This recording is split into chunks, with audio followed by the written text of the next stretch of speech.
সুপ্রিয় শিক্ষার্থী, আসসালামু আলাইকুম। Shimul memorial north south school and college কর্তৃক আয়োজিত অনলাইন ক্লাসে সকল শিক্ষার্থীকে স্বাগতম। ছোট্ট সোনামণিরা, তোমরা সকলে ভালো আছো? আশা করি সকলে সুস্থ আছো এবং ভালো আছো। আল্লাহর অশেষ রহমতে আমিও সুস্থ আছি এবং ভালো আছি। তো সোনামণিরা, কি খবর তোমাদের? গত সপ্তাহে আমাদের ছুটি ছিল, যে কারণে আমাদের ছোটদের পৃথিবী ক্লাস হয়নি, তাই না বাবুরা? তাহলে এই সপ্তাহে আবার চলে এসেছি তোমাদের ছোটদের পৃথিবী ক্লাস নিয়ে। আমি উপস্থাপনায় আছি আফরোজা বেগম রায়না, সহকারী শিক্ষক, Shimul memorial north south school and college. তো সোনামণিরা, আমরা ক্লাস শুরুর পূর্বে প্রথমে পাঠ তো আমরা জানবই। জানার আগে আমরা একটু কি করব সোনামণিরা?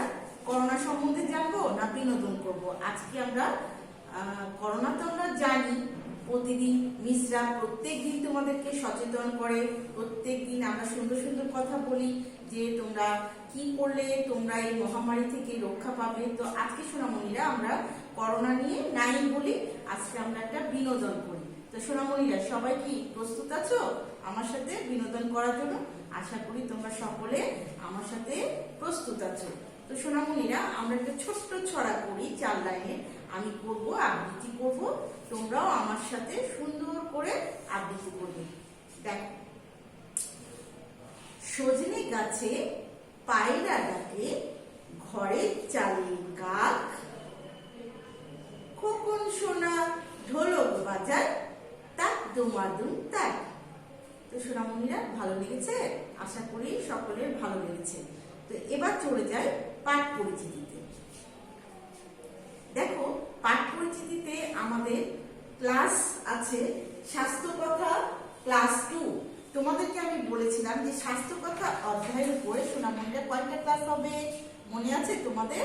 2টা ক্লাস হবে। 2টা ক্লাস হয়ে কি বলেছিলাম সোনামণিরা? যে ফিডব্যাক হবে 2টো ক্লাসের শীটের উপরে তোমাদের একটি ফিডব্যাক হবে। আশা করি সকলেরই মনে আছে, তাই না? এবার চলে যাই, দেখো আমাদের শিক্ষণ ফলে। শিক্ষণ ফলে আমরা কি জানতে পাই সোনামণিরা? যে এই পাঠ থেকে আমরা আজকে কি কি শিখবো সেটা আমরা জেনে নিই। দেখো এখানে কি বলেছে, যে খাওয়ার স্যালাইন বানানোর পদ্ধতি বলতে পারবে। আমরা আজকে খাওয়ার স্যালাইন কিভাবে বানাতে হয় সেটা জানবো। খাওয়ার আগে কি দিয়ে হাত পরিষ্কার করতে হবে সেটা লিখতে পারবে। খাওয়ার আগে কি দিয়ে হাত পরিষ্কার করব সেটা আমরা লিখতে পারবো। স্বাস্থ্য ভালো রাখার 3টি নিয়ম সমূহ শিখতে পারবো।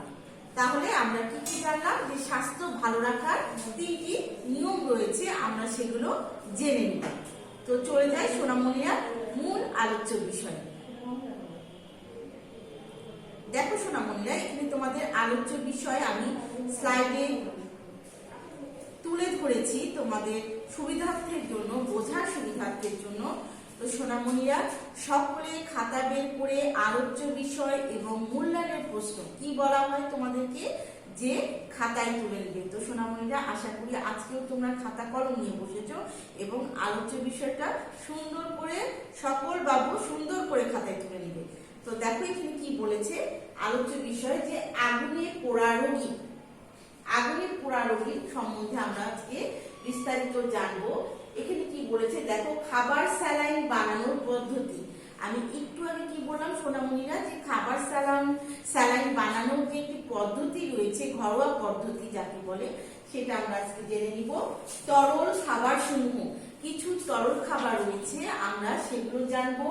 হাত ধোয়ার উপকরণ, হাত কি কি দিয়ে পরিষ্কার করা যাবে, কি কি দিয়ে ধোয়া যাবে সেটা আমরা জেনে নিব। স্বাস্থ্য ভালো রাখার নিয়ম সমূহ, স্বাস্থ্য ভালো রাখার যে 3টি নিয়ম রয়েছে, আশা করি তোমরা শীটটা সকলে কাছে নিয়ে বসেছো, শীটটা সকলের কাছে চলে গেছে। তোমাদেরকে সুন্দর একটা কালার শীট প্রদান করা হয়েছে। ক্লাসের সময় প্রত্যেকটি বাবু শীটটা সঙ্গে নিয়ে বসবে, তাহলে দেখবে যে ক্লাসের সাথে তোমাদের শীটের সামঞ্জস্য রেখে তোমাদের পড়তে সুবিধা হবে। তো সোনামণিরা, এই ছিল তোমাদের আলোচ্য বিষয়।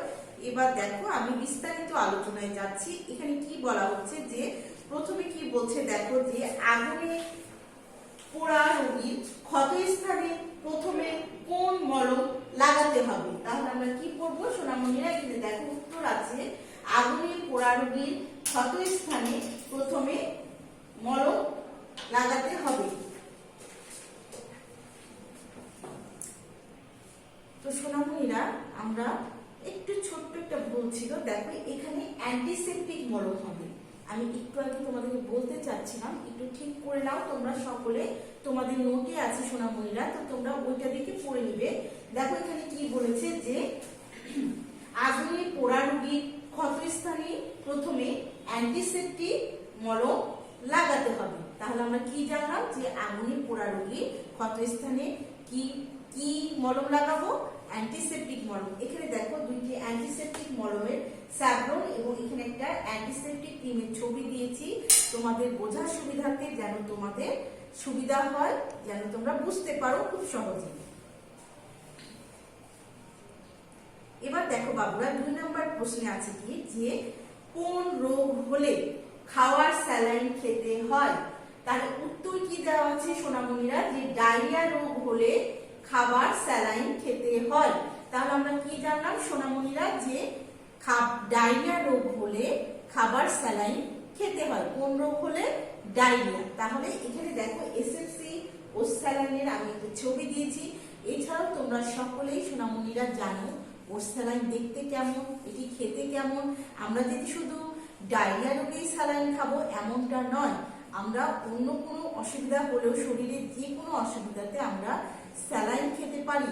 এটা আমাদের শরীরের জন্য খুবই উপকারী। তো সোনামণিরা, যে তোমরা হয়তো ভাবছো যে ডায়রিয়া রোগ হলেই শুধু স্যালাইন খাওয়া যাবে, অন্য সময়ে খাওয়া যাবে না, এমনটা নয়। আমরা যে কোনো সময়ে স্যালাইন খেতে পারি। এবার দেখো যে এই খাওয়ার স্যালাইনটা আমরা তো সকলে বাজার থেকে কিনেই খাই, তাই না সোনামণিরা? তো বাজারে যে স্যালাইন পাওয়া যায় সেটা তো আমরা কিনে পাই। তা ব্যতীত আমরা যদি কোনো এক সময়ে ধরো আমাদের খুব প্রয়োজন হলো কিন্তু বাসায় আমাদের স্যালাইনটা নেই, সেই ক্ষেত্রে আমরা কি করতে পারি সোনামণিরা? ঘরোয়া পদ্ধতিতে আমরা স্যালাইন তৈরি করতে পারি। এখানে খাবার স্যালাইন যে ঘরোয়া পদ্ধতি সেটাই আমি লিখে তুলে ধরেছি, তোমরা সুন্দর করে পড়বে আশা করি আমার সাথে। দেখো এখানে কি বলেছে যে একটি পরিষ্কার পাত্রে আধা লিটার বিশুদ্ধ পানির সাথে 1 মুঠো গুড় বা চিনি। তাহলে আমরা কি বুঝলাম সোনামণিরা? আমরা যখন বাসায় স্যালাইন তৈরি করব, আধা লিটার পরিষ্কার পানির সাথে 1 মুঠো গুড় অথবা চিনি, 3 আঙ্গুলের 1 চিমটি লবণ। আমাদের এই যে 3টা আঙ্গুল, এই 3টা আঙ্গুলের 1 চিমটি লবণ আমরা নিব এবং ভালো করে মিশিয়ে খাবার স্যালাইন তৈরি করতে হয়। তাহলে আমরা কি জানলাম সোনামণিরা? আধা লিটার পরিষ্কার পানির সাথে 1 মুঠো চিনি অথবা গুড় এবং 3 আঙ্গুলের 1 চিমটি লবণ দিয়ে খাবার স্যালাইন তৈরি করা হয়। দেখো এখানে কি বলেছে যে বানানো স্যালাইন 12 ঘন্টা পর্যন্ত খাওয়া যায়। তাহলে আমরা কি জানলাম সোনামণিরা? যে খাবার স্যালাইন তৈরির পর 12 ঘন্টা পর্যন্ত এটি খাওয়া যাবে। 12 ঘন্টার অধিক হলে এই স্যালাইন খাওয়া ঠিক নয় এবং খাওয়া যাবে না। তো এটা থেকে তোমাদের ছোট্ট একটা কোশ্চেন হতে পারে যে খাবার স্যালাইন কত ঘন্টা পর্যন্ত খাওয়া যায়? তাহলে কি সোনামণিরা, তোমরা উত্তর দিতে পারবে না? তোমরা অবশ্যই পারবে যে 12 ঘন্টা পর্যন্ত খাওয়া যায়। এবার দেখো খাবার স্যালাইন বানানোর যে চিত্রটা আমি লিখিতভাবে তোমাদেরকে বলেছি, এখন দেখো একটা চিত্রের মাধ্যমে তোমাদেরকে বোঝানোর চেষ্টা করেছি। দেখো এখানে কি বলেছিলাম ছোট্ট সোনামণিরা? দেখো আধা লিটার বিশুদ্ধ পানি, এই সেই পানির ছবি, এবং দেখো কি বলেছিলাম 1 মুঠো চিনি অথবা গুড়, এবং কি বলেছিলাম 3 আঙ্গুলের 1 চিমটি লবণ। একটু আগে আমি তোমাদেরকে হাতটা তুলে দেখিয়েছিলাম যে 3 আঙ্গুলের 1 চিমটি লবণ। এই চিত্রটা তোমাদেরকে দেওয়া হয়েছে যেন তোমাদের বুঝতে সুবিধা হয়। এবার দেখো যে ডায়রিয়া রোগীকে খাওয়ার স্যালাইনের পাশাপাশি কেমন খাবার দেওয়া উচিত বা গ্রহণ করা উচিত। এখানে দেখো আমাকে কি বলা হয়েছে যে ডায়রিয়া রোগীকে খাওয়ার স্যালাইনের পাশাপাশি তরল খাবার গ্রহণ করা উচিত। তাহলে আমরা কি জানলাম সোনামণিরা? যে ডায়রিয়া রোগীকে খাবার স্যালাইন তো অবশ্যই খেতে হবে, তাই না? খাবার স্যালাইন তো আমরা অবশ্যই খাবো, তার সাথে কি করব, পাশাপাশি আমরা তরল যে সকল খাবার রয়েছে সেগুলো আমরা গ্রহণ করব। এখানে দেখো বিভিন্ন তরল জাতীয় খাবারের আমি একটা চিত্র দিয়েছি। এগুলো ব্যতীত আরো অনেক তরল খাবার রয়েছে, তোমরা জানো যে সেগুলো খেলে আমরা এই রোগ থেকে কি রক্ষা পাবো। এবার দেখো 5 নম্বর কোশ্চেন। 5 নম্বর কোশ্চেন কি আছে দেখো ছোট্ট সোনামণিরা, একটু খেয়াল করো বোর্ডে, যে খাওয়ার আগে কি দিয়ে হাত পরিষ্কার করতে হয়।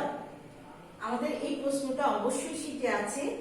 তোমরা দেখো যে খাওয়ার আগে সাবান দিয়ে হাত পরিষ্কার করতে হয়। তাহলে আমরা কি জানলাম সোনামণিরা, যে খাবার আগে সাবান দিয়ে হাত পরিষ্কার করতে হয়।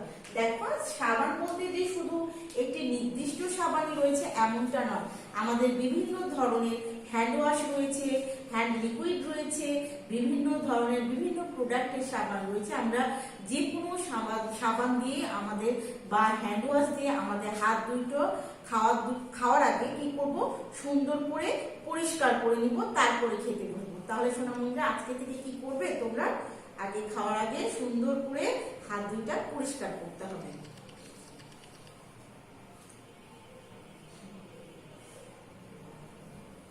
এবার দেখো যে স্বাস্থ্য ভালো রাখার 3টি নিয়ম বলুন। আমি তোমাদেরকে বলে দিয়েছিলাম যে স্বাস্থ্য ভালো রাখার 3টি নিয়ম রয়েছে। এখানে দেখো আমি নিয়ম 3টি তোমাদেরকে তুলে ধরেছি। এখানে কি বলেছে, সকাল সকাল ঘুম থেকে ওঠা। তাহলে আমরা কি করব ছোট্ট সোনামণিরা, আজকে থেকে কি করব, আজকে থেকে না কালকে থেকে আমরা কি করব, সকাল সকাল ঘুম থেকে ওঠার চেষ্টা করব। তাহলে কি হবে, আমাদের স্বাস্থ্য এবং মন দুটোই ভালো থাকবে। তারপরে কি বলছে দেখো, নিয়মিত ব্যায়াম ও খেলাধুলা করা। আমরা নিয়মিত ব্যায়াম করব এবং নিয়মিত খেলাধুলাও করব। শুধু যে পড়াশোনা করব এমনটা না, আমরা খেলাধুলাও করব, ব্যায়ামও করব। এবার দেখো পচা ও বাসি খাবার না খাওয়া। আমরা চেষ্টা করব সোনামণিরা যে আমরা যেন পচা এবং বাসি খাবার থেকে বিরত থাকি। এটা কি করে, আমাদের স্বাস্থ্যের জন্য ক্ষতি সাধন করে। তো ছোট্ট সোনামণিরা আজকে থেকে তোমরা চেষ্টা করবা যেন বাসি এবং পচা খাবার না খেতে হয়, এবং আমরা চেষ্টা করব টাটকা খাবার এবং সতেজ ফলমূল খাওয়ার, যেন আমাদের স্বাস্থ্য ভালো থাকে। এই ছিল তোমাদের স্বাস্থ্য ভালো রাখার 3টি নিয়ম।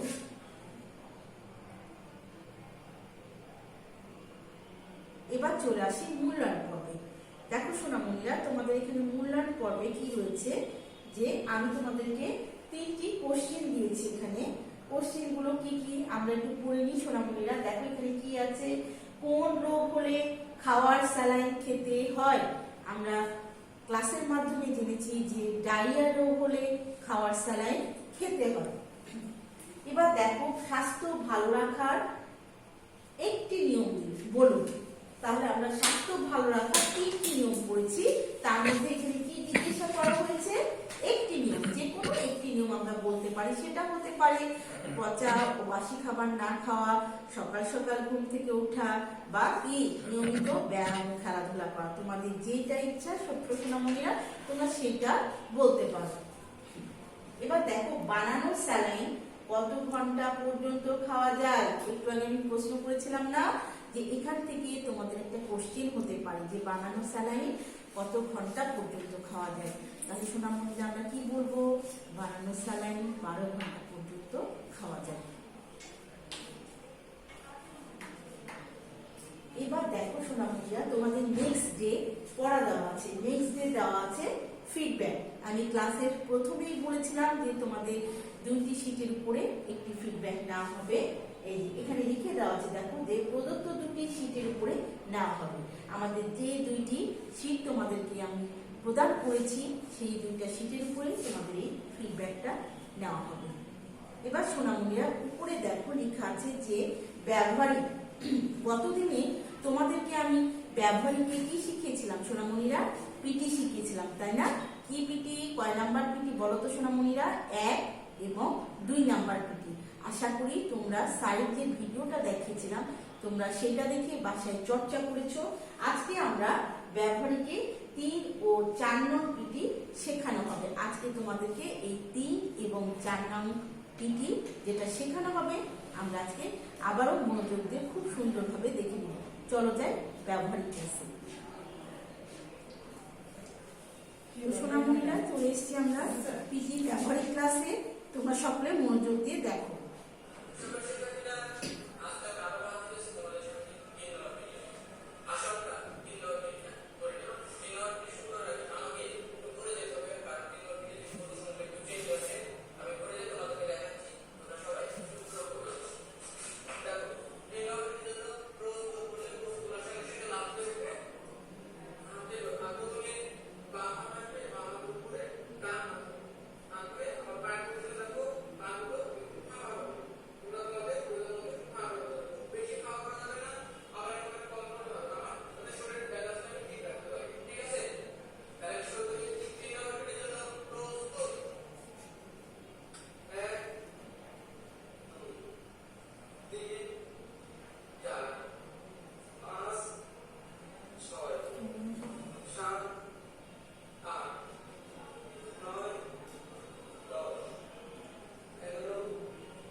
তো সোনামণিরা এবার দেখি 4 নম্বর পিটি।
শিক্ষার্থীরা, ছোট্ট সোনামণি, তোমরা হয়তো পিটি ক্লাসটা খুব সুন্দরভাবে দেখেছো এবং শুধু দেখলেই হবে না, তোমরা এটা বাসায় বেশি বেশি করে চর্চা করবে। তো সোনামণিরা, এই ছিল তোমাদের আজকের ক্লাস। পরবর্তী ক্লাসের আমন্ত্রণ জানিয়ে এখানেই শেষ করছি। সকলকে ধন্যবাদ।